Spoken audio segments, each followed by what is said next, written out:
একটা ১২ ওয়াটের LED bulb market থেকে কিনতে গেলে মিনিমাম ৳১৫০ থেকে ৳২০০ দাম আছে। ৳১৫০ থেকে ৳২০০ না খরচা করে আমার হাতে যে ফেভিকুইক আটাটা দেখতে পাচ্ছেন, এই ফেভিকুইক আটা দিয়ে আপনারা এই এলইডি বাল্বগুলোকে আবার ঠিক করে নিতে পারবেন।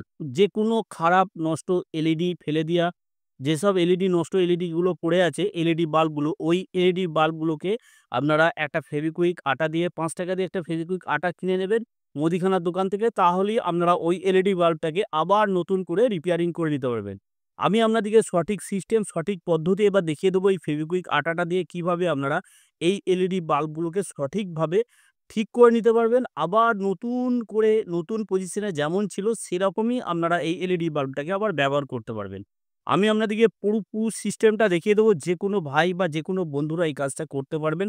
কোনো ভাইদের বা কোনো বন্ধুদের কোনো রকম সমস্যা নাই। যদি আপনাদের কাছে ফেভিকুইক বাসাবাড়িতে কিনা থাকে, তাহলে তো কোনো অসুবিধেই নেই। তাহলে কোনো রকম খরচা ছাড়াই এই এলইডি বাল্বগুলোকে আপনারা রিপেয়ারিং করতে পারছেন। আমি আপনাদেরকে স্টেপ বাই স্টেপ দেখিয়ে দেবো কিভাবে আপনারা পুরো ফ্রিতে এই এলইডি বাল্বগুলোকে ১২ ওয়াট এলইডি বাল্বগুলোকে বা যেকোনো এলইডি বাল্বকে আপনারা কিভাবে ঠিক করে নিতে পারবেন। এইখানে আমি এলইডি বাল্বটাকে ১ম এ খুলে নেবো। আমি আপনাদেরকে সিস্টেমটা দেখিয়ে দিচ্ছি। এইখানে দেখতে পাচ্ছেন, এইখানে পুরোপুরিভাবে এইখানে যে এসএমডি এলইডিটা আছে, এলইডিটা নষ্ট হয়ে গেছে। প্লাস হচ্ছে এইখানে দেখুন, এইখানে যে ব্রিজ রেক্টিফায়ার ডায়োডটা আছে, সেই ডায়োডটাও অনেকটা প্রবলেম হয়ে গেছে, শর্ট হয়ে গেছে। তার জন্য এখানে দেখতে পাচ্ছেন এখানে তার খুলে গেছে। আমি পুরোপুরিভাবে এটাকে খুলে নেবো। খুলে নিয়ে আমি আপনাদেরকে রিপেয়ারিং করে দেখাবো। তার আগে আমি ডাইরেক্ট ২২০ ভোল্ট এসি সাপ্লাই আমি সংযুক্ত করে নেবো। সংযুক্ত করে নিয়ে আপনাদেরকে দেখিয়ে দিচ্ছি কিভাবে আপনারা এই এলইডি বাল্বগুলোকে ফেভিকুইক দিয়ে ঠিক করবেন। ডাইরেক্ট ২২০ ভোল্ট এসির সাপ্লাই আমি সংযুক্ত করে নিয়েছি। তার মানে যেখানে আমি টেস্ট করে আপনাদেরকে এলইডি বাল্বটাকে দেখাবো জ্বলছে কি জ্বলছে না, তার জন্য আমি ডাইরেক্ট ২২০ ভোল্ট এসির সাপ্লাই আমি সংযুক্ত করে দিয়েছি। এইখানে এবার আমি রিপেয়ারিং করে দেখাবো কিভাবে আপনারা ফেভিকুইক আটা দিয়ে এই এলইডি বাল্বগুলোকে আপনারা ঠিক করবেন। এইখানে আমি এই দুটো তারকেই খুলে নেবো। এটা কোনো রকম ডাইভার সার্কিট দেয়া নাই। এটা নন গ্যারান্টি যুক্ত এলইডি বাল্ব।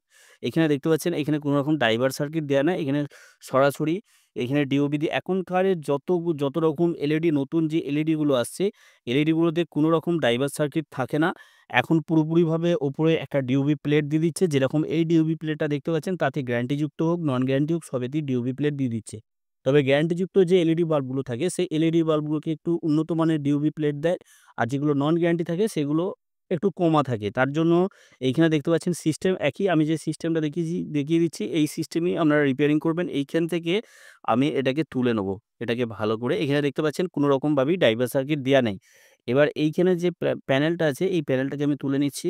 এইখানে দেখতে পাচ্ছেন এসএমডি এলইডি একদমই নষ্ট। এসএমডি এলইডি যে এখানে যে এলইডি থাকে, এলইডিটা একদম নষ্ট হয়ে গেছে। এখানে ব্রিজ রেক্টিফায়ার ডায়োডটাও এখানে ফায়ারিং হয়েছে, ডিসচার্জ হয়েছে। তার মানে এখানে এসএমডি যে ব্রিজ রেক্টিফায়ার ডায়োডটা আছে, সেই ডায়োডটাও শর্ট হয়ে গেছে। তার জন্য এই সমস্যাটা, এই এলইডি বাল্বটা কোনো রকমভাবেই জ্বলছে না। এবার আপনাদেরকে দেখিয়ে দেবো কিভাবে আপনারা ফেভিকুইক আটা দিয়ে এইখানে এই ফেভিকুইক আটাটা যে দেখতে পাচ্ছেন, এই আটাটা দিয়ে কিভাবে আপনারা ঠিক করবেন। এই কাজটা করতে গেলে ১ম এ এই জায়গাটা ভালো করে পরিষ্কার করে নিতে হবে।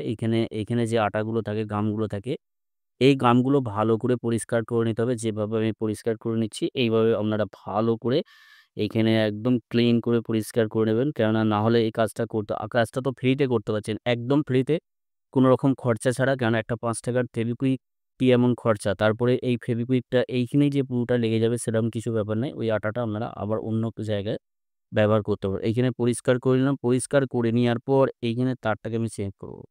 এইখানে তারটাকে চেঞ্জ করে নেবো। তার জন্য এখানে আমি পেস্ট দেবো একটু। পেস্ট দিয়ে এখানে ভালো করে আমি এইখানে এই জায়গাগুলোকে ভালো করে আমি একটু পেস্ট দিয়ে নেবো। কারণ পেস্ট না দিলে এই কাজগুলো করতে পারা যাবে না। কিছু এমন কাজ আছে, এই কাজগুলো যদি ঠিকঠাকভাবে করে নেওয়া হয়, তাহলে আপনাদের পুরোপুরিভাবে অনেক খরচা সেভ হয়ে যাবে। কোনো রকম খরচা ছাড়া আপনারা এই কাজগুলোকে পুরোপুরিভাবে আপনারা ঠিক করে নিতে পারবেন বা রিপেয়ারিং করে নিয়ে আবার ব্যবহার করে নিতে পারবেন। কেননা এই ধরনের এলইডি বাল্ব দেখবেন প্রায় বাসাবাড়িতেই নষ্ট, বেকার পড়ে থাকে, ফালতু ফেলে দেওয়া হয়। আ সেই সেই সেক্ষেত্রে ওই এলইডি গুলোকে পুরোপুরিভাবে আপনারা কাজে লাগাতে পারবেন। তবে এই কাজটা করতে গেলে এখানে যে সোল্ডারিং আয়রনটা আমি দিচ্ছি, এতে ৬০ ওয়াটের যদি সোল্ডারিং আয়রন হয়, কোনো রং কি হয় বলতে চায় না। ৬০ ওয়াটের ভালো যদি সোল্ডারিং আয়রন হয়, এগুলো অনায়াসে গলে যায়। এখানে দেখতে পাচ্ছেন, এখানে আমি ভালো করে গলিয়ে নিচ্ছি। কেননা এইখানে ভেতর দিয়েও অনেক সময় কি হয়, আটা দিয়ে দেয়, যাতে করে তারগুলো বেরিয়ে না আসে। তার জন্য এইগুলো পুরোপুরিভাবে ক্লিয়ার করতে পারা যায় না সবসময়। তো এইখানে সোল্ডারিং আয়রনটা যদি ভালো হিট থাকে 60 ওয়াটের যদি হয় তাহলে এই কাজগুলো করতে খুবই তাড়াতাড়ি কাজগুলো করতে পারা যায়। আর না হলে কিন্তু 25 ওয়াটের যদি সোল্ডারিং আয়রন হয় কাজগুলো করতে অনেকটা সমস্যা। এই রাংগুলোকে আমি ভালো করে আমি এখানটা ক্লিয়ার করে নেবো যাতে করে আমি আবার তারটা লাগাওয়া আমার সুবিধে হয়। আপনারাও এই কাজটা যখন করবেন ভালো করে এইখানের যে রাংগুলো আছে রাংগুলোকে পরিষ্কার করে নেবে। এখানে আমি ভালো করে পরিষ্কার করে নিচ্ছি। সোল্ডারিং যে এইখানে যে সোল্ডারিং যে দিয়ে মানে ডিসোল্ডারিং ওয়্যার দিয়ে যে এইখানে আ পেস্ট রাংগুলোকে তুলতে হয়, কোনো রকম ডিসোল্ডারিং ওয়্যারের দরকার হবে না। আপনারা সরাসরি এখানে ভালো করে এখানে তো উপরে যদি ফ্যান চলে, এই মুহূর্তে আমার উপরে ফ্যান চলছে। সেই কারণে রাংটা গলতে আমার একটু সমস্যা হচ্ছে। এইভাবে একটু ঝাঁকুনি যদি দেওয়া হয়, তাহলেই রাংটাকে অনায়াসে গলিয়ে দেওয়া যায়। তো আমি ফ্যানটা একটু বন্ধ করে দেবো। ফ্যানটা বন্ধ করে দিলে কাজটা করতে অনেকটা সুবিধা হবে। কুইকভাবে কাজটা করা যাবে। এখানে ভালো করে এই জায়গাটাকে তো এই জায়গাটা পরিষ্কার করতে অনেক ভাইদের, অনেক বন্ধুদের অসুবিধা হয়। আমি যেটি সিস্টেমটা বলে দিচ্ছি, এই সিস্টেমে আপনারা এইখানে ক্যামেরা উপরে আছে বলে আমি বেশ ভালো করে ঝাঁকুনি দিতে পারছি না। তো বাইরে দিয়ে আমি ভালো করে ঝাঁকুনি দিয়ে দেবো। তাহলে কি হবে? এই জায়গাটা ভালো করে পরিষ্কার হয়ে যাবে। এইখানে দেখতে পাচ্ছেন একরকম মোটামুটি ভালোই পরিষ্কার হয়ে গেছে। এতে করে আমাদের তার লাগাতে কোনো রকম সমস্যা হবে না। এইখানে এই পয়েন্টটাও ভালো পরিষ্কার হয়ে গেছে। এখানে দেখতে পাচ্ছেন ভালোভাবেই পরিষ্কার হয়ে গেছে। এখানে তার লাগাতে কোনো রকম আর সমস্যা হবে না। এখানে দেখতে পাচ্ছেন ভালোভাবে পরিষ্কার হয়ে গেছে। এবার আমি দুটো তার নেবো, দুটো তার লাগিয়ে নেবো। দুটো তার লাগিয়ে নিয়ে আপনাদেরকে দেখিয়ে দিচ্ছি। এইখানে আমি দুটো তার অলরেডি আমি লাগিয়ে নিয়েছি। ভিডিওটা যাতে না বড় হয়ে যায় তার জন্য আমি আগে থাকতে লাগিয়ে নিলাম। লাগিয়ে নেওয়ার পর যে কাজটা করবেন, এখানে দেখতে পাচ্ছেন দুটো তার সিম্পলভাবে আমি লাগিয়ে নিয়েছি। এইখানে এবার এই ধরনের একটা ডিওবি প্লেট লাগবে। এখানে দেখতে পাচ্ছেন আমি একটা 12 ওয়াটের ডিওবি প্লেট নিয়েছি। এই ডিওবি প্লেটটা আপনারা মার্কেটে মাত্র ৳10 থেকে ৳12 পেয়ে যাবেন। এই ডিওবি প্লেটটা আপনাদের লাগবে। এই ডিওবি প্লেটটা দিয়ে অনেক সময় কি হয়, এইখানে দেখুন এইখানে এই ডিওবি প্লেটটা লাগানোর খুবই সমস্যা। কোনো রকম স্ক্রু, কোনো রকম কোনো কিছু দেওয়ার দরকার নাই। এইখানে যে ফেভিকুইক আটাটা নিয়েছি, এই ফেভিকুইক আটাটা আমি এখানে এই জায়গাটায় এইখানে আমি দিচ্ছি, আপনাদেরকে দেখিয়ে দিচ্ছি। এইখানে এই জায়গায় এইখানে ভালো করে ফেভিকুইক আটাটা আমি এখানে লাগিয়ে নেবো। এখানে দেখতে পাচ্ছেন এখানে আমি লাগিয়ে নিচ্ছি। সুন্দরভাবে আপনারা এই জায়গাগুলোতে ফেভিকুইক আটা লাগিয়ে নেবেন ভালো করে, কোনো জায়গায় যেন বাদ না পড়ে। তো ফেভিকুইক আটা লাগিয়ে নেবেন। আটা লাগিয়ে নিয়ে আপনারা এই ডিওবি প্লেটটা, যে ডিওবি প্লেটটা আমি নিয়েছি, এই ডিওবি প্লেটটা আমি লাগিয়ে নেবো এখানে। তবে এই ফেভিকুইক যে আটাটা আমি নিয়েছি, এই আটাটা এই বড় আটা যে নিয়েছি, বড় আটা আপনাদের দরকার নাই। ছোট যে ৳5 দামের যে আটাগুলো মার্কেটে অ্যাভেলেবেল মুদিখানার দোকানে কিনতে পাওয়া যায়, ওইখান থেকে আপনারা নিয়ে নেবেন। তাতে করেই আপনারা এই কাজটা করতে পারবেন। এতে কোনো রকম সমস্যা হবে না।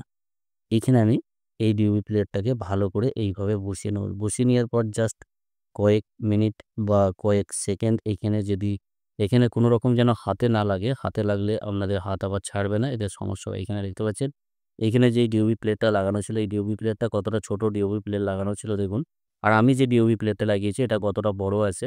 এর লাইটটাও অনেকটা বেশি হবে। এবার আমি আপনাদেরকে ফিটিং করে দেখাবো। এইখানে দেখুন, এখানে এইভাবে একদম সিম্পল সিস্টেম, কোনো রকম গজাগটো নেই।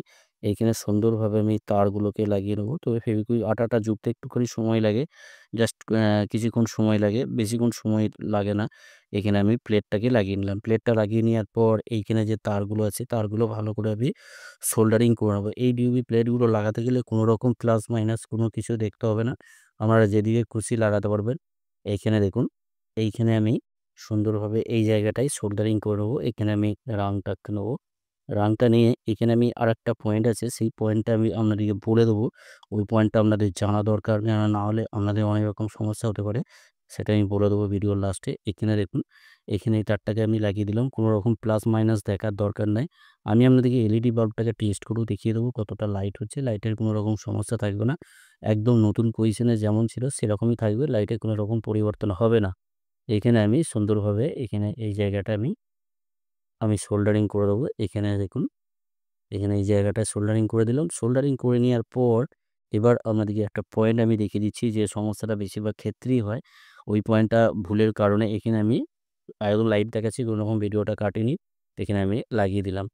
কভারটাকে লাগিয়ে দিলাম। এখানে দেখুন, এখানে যে পয়েন্টটা আমি সোল্ডারিং করেছি, অনেক সময় কি হয় এগুলো নিচু থাকে। এগুলো অনেক কম রাং থাকে বলে অনেক সময় লুজ কনট্যাক্ট হয়। সেক্ষেত্রে অনেক রকম সমস্যা হতে পারে।